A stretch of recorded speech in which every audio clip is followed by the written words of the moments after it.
Hi, today I'm going to be doing a review for part 3, Burning Bright, of the book Fahrenheit 451 by Ray Bradbury. So, this one. And then, so the book started off pretty interesting and kind of weird. So, Guy Montag and Beatty had pulled up to his house, and Mildred was packed. She was already leaving. She was getting in the car. She didn't really give pretty much of a proper goodbye. She just acted like she didn't care. But after Mildred had left, Beatty had gave Montag a flamethrower and had made Montag burn his own house down. Like, pretty sad. After Montag had burned his house down, Beatty was just asking him all these questions about why he wanted to keep the books in his house, and Montag was just silent. He didn't really say anything. So Beatty started beating up Montag. He pushed him on the ground, and he found the little microphone in his ear. And he had heard somebody, and he had told Montag that he was going to arrest him and the person that was on the other end of the microphone. And of course, it was Faber on the end of the microphone.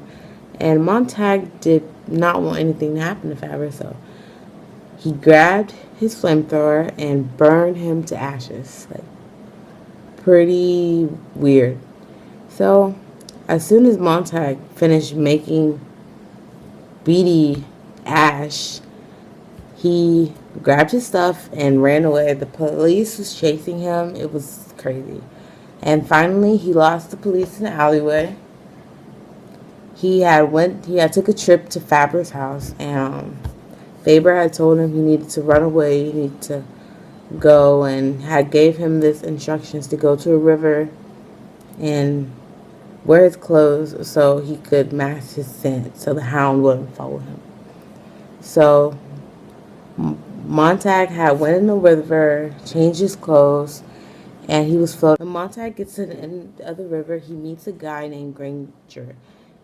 He and Granger had just met, and he joined his society.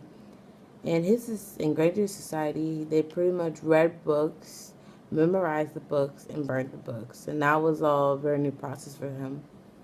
When Granger and Montag were talking about their families, and Montag was talking about Mildred, and Granger was talking about his great-grandfather, the war was going on, and it bombed their community.